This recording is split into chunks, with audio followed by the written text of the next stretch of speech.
Hello and welcome to the Hero Spouse. I'm Kendra Ruth, here to answer one of your questions about marriage and midlife crisis. Today we have a male left behind and forward-moving spouse with a bomb drop of May 8th, 2021, a date of marriage of 1998. He has a at-home MLCer who is a high-energy replayer. He says, it is now 3 years since bomb drop.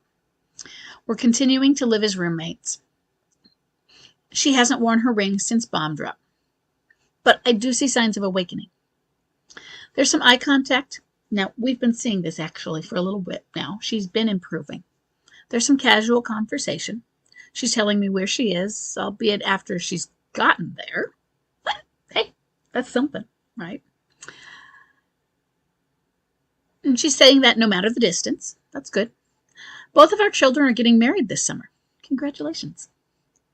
While exciting, I'm worried about how she will handle all of the parental duties that come with that. My question, do I start a relationship conversation after the second wedding? Or do I just continue to stand with the status quo? You know what? I want you to see how it goes. Because these are going to be, first thing, there are all the parental duties, but these are also two emotionally charged events. They have to do with marriage and commitment. They have to do with more empty nesting than you've already had. They have to do with letting your children go into the world to marriage and commitment. And that can be fraught with a lot of meaning, especially weddings being emotionally charged, even if it's not you. I don't like the word giving away, but let's do that, giving away your children. So even if when I go to weddings with friends that are weddings for friends, they can be just emotional. Oh, look, there's the little sighs, and some people have tears. Oh, aren't they sweet? All of that thing. And so I want to see how that goes. I want you to have in your back pocket ideas of conversations for any types of conversations you might want to have. Because it's not a yes or no. It's a let's see. Right now, yeah, you're going to wait. And you're going to wait to see how things are going throughout the process of this. Because both of these are a process. Getting married are there rehearsals and the plannings and the little photo shoots that might come as the week before the wedding. Oftentimes you have family coming in and there's the decorations. I remember when my cousin got married, I went the week ahead and we were stringing things together and picking blueberries, and for a whole week we were getting ready for that thing. So it might be a big to-do leading up to it as well.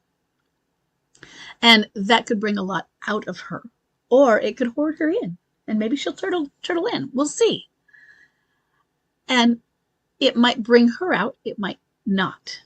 I want to see what comes of that before you do anything. And then, how do you approach that conversation? You're going to have to think about that. Do you start a conversation?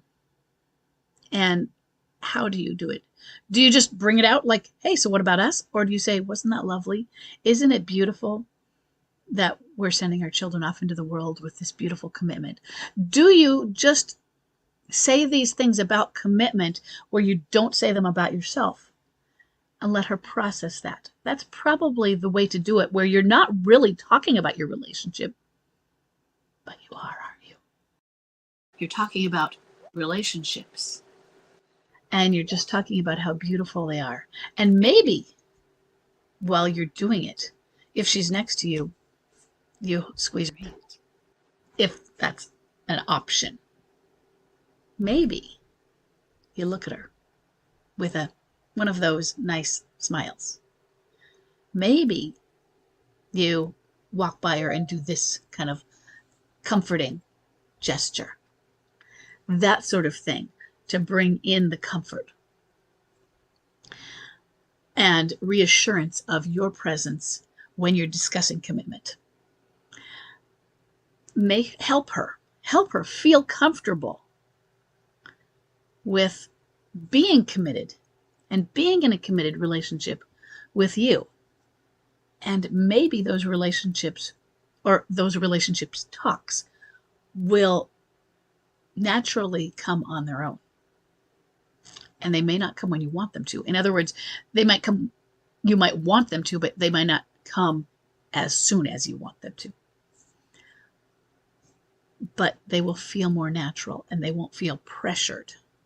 Right now, let's help her feel comfortable. It's not about status quo, because I don't like the idea of standing with the status quo. I want the standing with the acceptance, yes. But status quo is like, yeah, I guess this is just what we're doing. I guess this is just the marriage I've got.